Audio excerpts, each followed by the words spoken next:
The Legislature Today is on the air from our flagship affiliate, the voice of the Northern Plains, 550 Cape Fire, and affiliates Talk Radio AM 1100 The Flag Fargo and Talk Radio 1090 The Flag in the Bakken. We're broadcasting live from the historic Peacock Alley American Grill and Bar in downtown Bismarck, the National Cattlemen's Association Beef Innovator of the Year.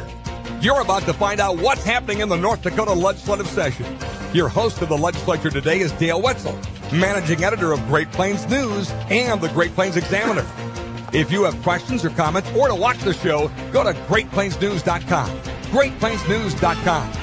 The Legislature Today is brought to you by the North Dakota Association of Oil and Gas Producing Counties, the Credit Union Association of the Dakotas, the University of Mary, the North Dakota Corn, Soybean and Grain Growers Association, and the North Dakota Ethanol Council, the Northwest Landowners Association, Touchstone Energy Cooperative, North Dakota Rural Electric Cooperatives Association, and members Minn Kota Power and Great River Energy, the North Dakota chapter of Concerned Women for America, the Expressway Inn and Suites, where a good night's rest costs less, and the Peacock Alley. It's time to get started. Another hour of the Legislature Today is on the air. This is Dale Wetzel. This is the Legislature Today radio program. We're coming to you from the Peacock Alley American Bar and Grill in downtown Bismarck, North Dakota. In the next hour, we're going to be talking about initiative and referendum measures and past attempts to rein in the growth of state government. And we're also going to be talking a little bit later about how much North Dakota legislators are paid each day, because I thought that might be a relevant topic given the fact that we're probably going to go 80 days in this 2013 session, which is the maximum allowed by the North Dakota Constitution for a regular session. For our first half hour, we have Mr. Kent French, who is a businessman in Bismarck, who way back when I first got to North Dakota, I became acquainted with Mr. French because he got a bit annoyed at the work of the legislature in 1989. The legislature that year raised income taxes, raised sales taxes, raised the motor fuels tax. There was also a compulsory seatbelt law, electronic gambling, compulsory sex education in schools, and state government reorganization. I mean, this sounds like a joke almost in terms of having a menu of things on the ballot to get people stirred up. But this did happen. I forgot to mention the most egregious one, putting legislators into the state employee retirement plan without contributing to it. That is what really gave Mr. French's campaign some rocket fuel, because all he had to do was say, look, these folks wanted to put themselves on the state pension plan without contributing to it, and some of them, frankly, if they had retired that next year, could have drawn substantial benefits without paying hardly anything. And I wrote down the election results of the 8 measures on a note card that I've kept for a long time, and the result of the legislative retirement referral was 88% against continuing it. That was a truly amazing result in the annals of North Dakota politics. 88% of the voters said that it was not a good idea to let North Dakota legislators join the state retirement plan. In fact, one of the jokes I heard, and I might have heard it from Mr. French himself, was, this person wants legislative retirement, let's give it to him. Mr. French, I know that you've been observing the work of the legislature this year, and specifically what they've been doing in terms of proposals to restrict the right of initiative and referral. And I want to know what you think about their work so far. Well, first of all, I'd like to thank you for this venue, this opportunity to talk to the people of North Dakota. I think that's great that you have set this up and people can come and share their thoughts. We haven't had anything like this in North Dakota before, and I think it's absolutely great. And I hope all you people out there are listening. And I thank KFYR for the opportunity to be here and to share with the people about the past of North Dakota. Now, the question was, how do I feel about what happened in the state legislature? Well, first of all, I think the state legislature did a great job this year. A lot of times it's more difficult to work and to be in the legislature when you have a lot of money than when you don't have a lot of money. It's easier to say no when you don't have the money than when you have a lot of money. So that being said, I think they did a good job. But one of the problems that you have is you always have a few lawmakers that feel that they are, and I need to be careful because I've got some friends out there that sponsored some of these bills, but they think that they're smarter than the general public. And there's been some initiated measures and some things that have happened as far as referrals in the past years that are just mind-boggling. We wonder why they brought them up, why they wanted to refer them, and so on. But the situation is the public is smart enough. We've never allowed any of those to pass. The general public in North Dakota is very savvy, and we've just said no to those. So for the lawmakers to put in legislation that would restrict the voters in North Dakota, I think is wrong. And I think that if anything were to pass, I think that the voters in North Dakota would be very offended by that. One of the measures that's on the ballot, Mr. French, is, and it's in June of next year, is a constitutional amendment that says one has to turn in an initiative petition at least 120 days before that petition is to go on the ballot. And that sounds innocuous on the face of it, but one of the things it's going to do is it is going to prevent folks who are gathering initiative petition signatures from getting signatures at the North Dakota State Fair immediately preceding that election, because you're going to have to turn in your petitions by early July. The State Fair normally takes place mid-July, late July. And the reason given for this change was it gives more time for any sort of legal dispute that might arise from an initiative campaign to work itself out in the Supreme Court. But it also does have the side effect that I mentioned, and as you know, it's difficult to find large congregations of folks in North Dakota in the summertime to gather signatures, and the State Fair is primo territory, and this would mean that you couldn't gather signatures at the State Fair that's closest to the election that you want to campaign in. What did you think of that? Well, first off, I've never used the State Fair. I guess maybe we had some people in the State Fair. The issues that I were involved in were strong enough. If you want to win something, be on the right side of the issue, okay? You get your signatures. But I look at this in its totality, and I look at this as lawmakers just trying to restrict the general public from gathering signatures. I ask all the time, tell me where we had the problem, where the public did not vote it down, and tell me why you're smarter than the public.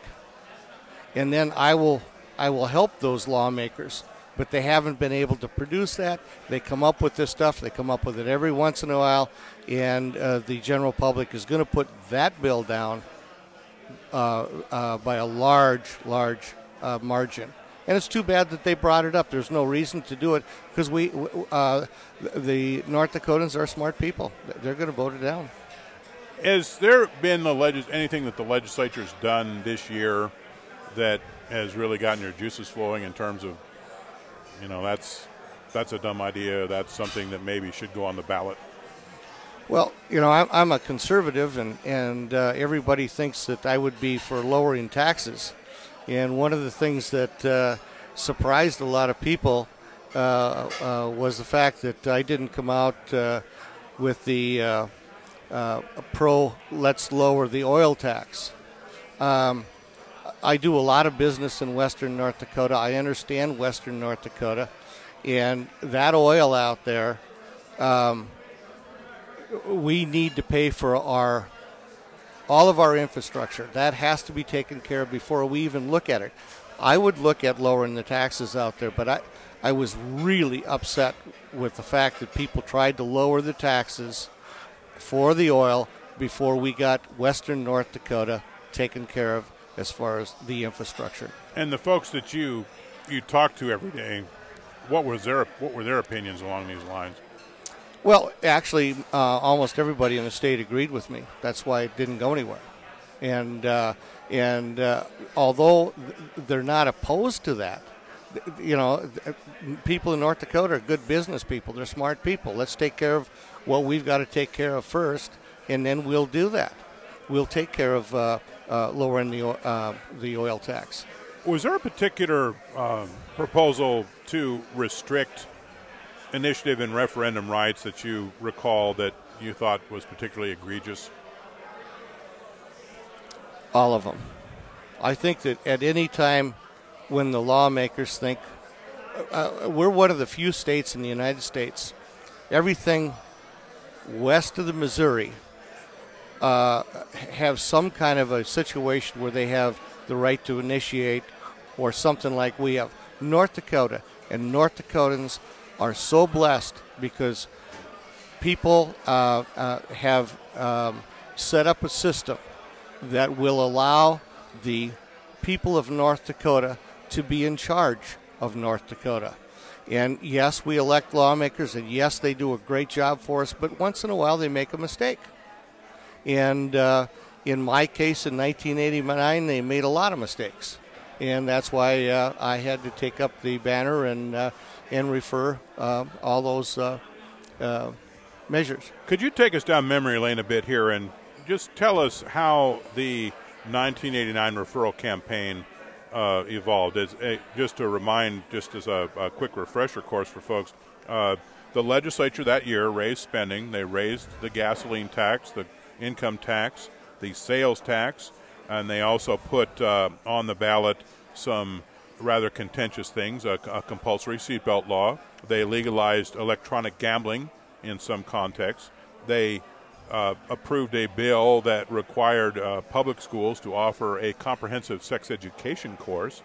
There was the legislative retirement proposal, which allowed legislators to join the state pension system, which, by the way, right now is only 68% funded.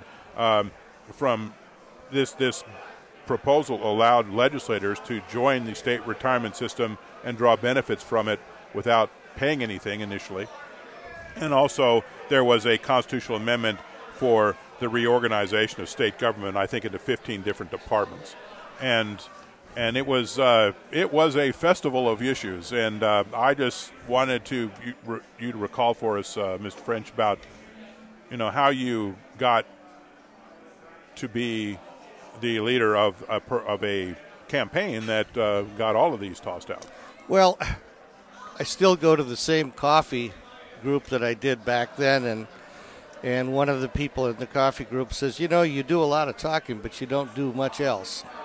Why don't you just get off your duff and go out and do something about that? Well, I did not go back to that coffee group, which is still going today, and it's 40 years we've been getting together, until I won, until we turned back these taxes, because that person was exactly right.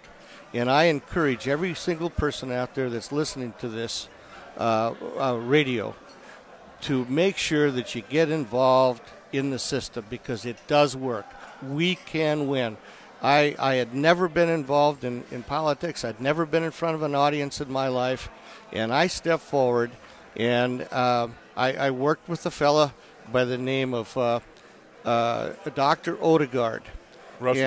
Russell Odegaard. And within a month after being involved with him, he took a 3-month vacation to Europe and said, it's yours. And so then I took over the tax, sales tax, income tax, gas tax, and the retirement part of it. and we won because we were on the right side of the issue. And that's the point to all these people that want to refer this or initiate this. Don't even think about it. The general public is too smart for that. If you've got something where you're on the right side of the issue, that's fine. And we had a number of people that were very responsible for getting this done. One was Marla Stein. She is gone now. Ken Solberg, he is gone. Senator Solberg. He was elected to the legislature on the strength of his participation, I thought. That's correct. And we had for our attorney, John Gosby. And John, because we had no clue on what to do, and John did a very good job in helping us on that.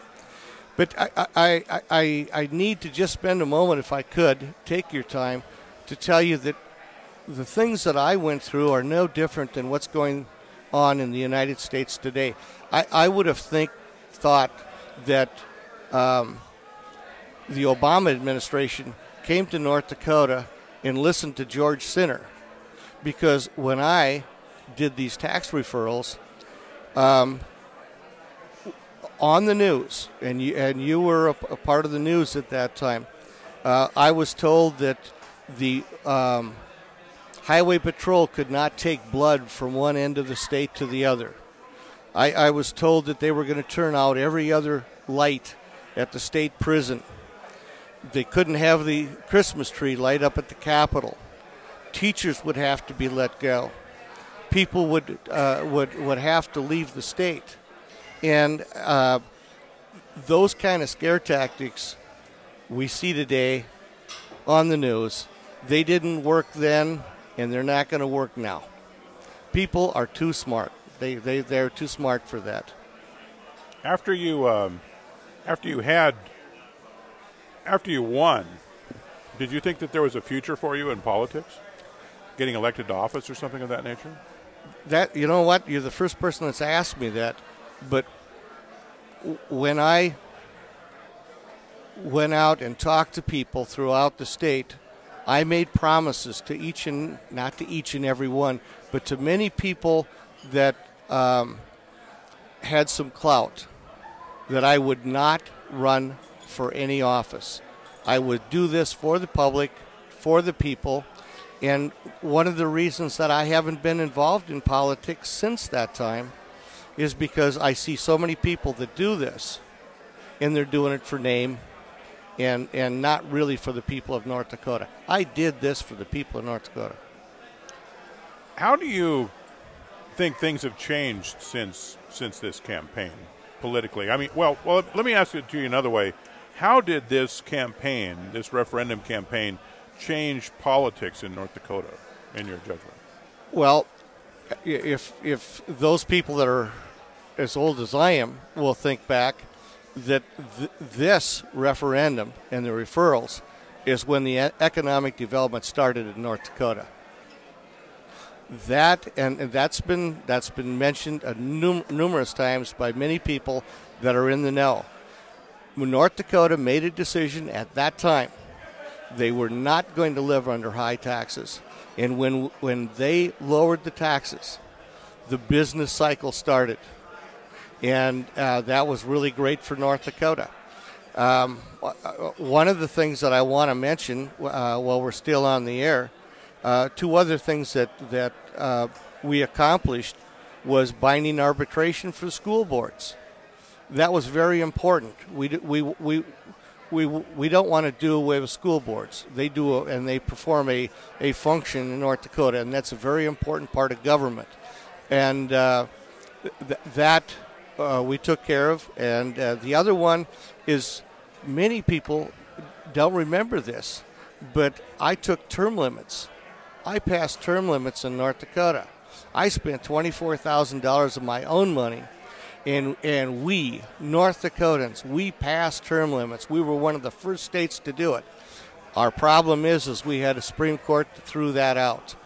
And people in North Dakota are very smart people. That's why I don't like the government getting involved in initiated measures and referrals.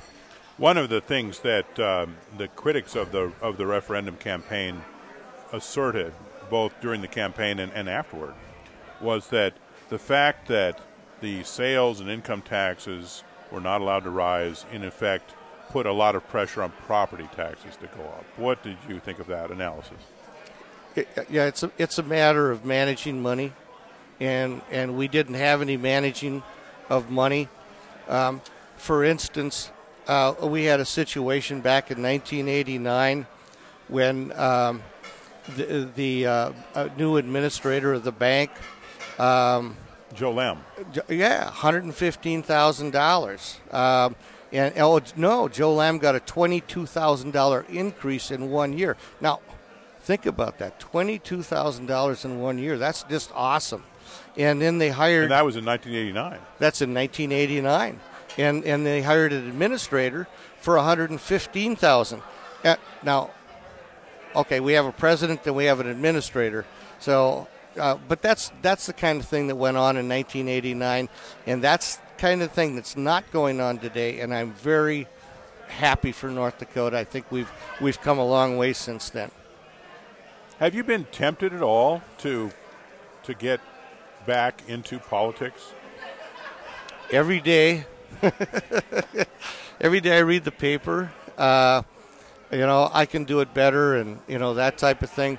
But in reality, we really have great people in North Dakota. We've got good public servants. We've got great state employees. Are they right all the time? No. Am I upset with our congressional candidates sometimes? Yeah. But all in all, they do a really good job for North Dakota. Say, Kent, before we go to the break, you had sent a letter to the governor recently on these initiated measures. Do you want to elaborate on that for about a minute or so before we go to the break? I'd like to hear what your thoughts are on that. Sure. Fortunately, we have a governor that has a lot of common sense, and he understands the people of North Dakota. And I sent a letter to the governor, and I mentioned to him what we've talked about for the last half hour about the referral process and about the initiated measure, and the fact that the public, the North Dakotans themselves, are very smart people. And we do not want government taking away our rights. And that's really what would have happened.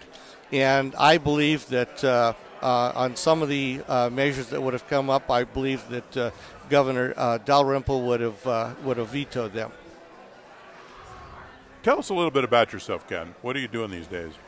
I'm working really hard. I wanted to be retired, but with all this oil out there in western North Dakota, as you know, I'm in manufactured housing, and I'm one of the biggest advertisers on KFYR, and I love KFYR.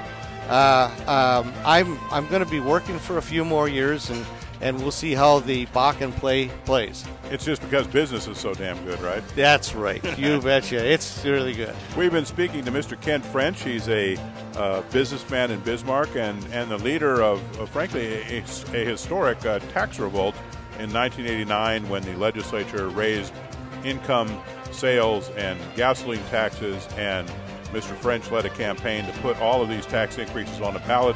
There was a special election held December 5th of 1989, and all of these tax increases, as well as other things, were rejected. This is Dale Wetzel. This is the Legislature Today, and we'll be back with you in a moment. The keys to catching big walleyes: depth, water temperature, weather conditions, color,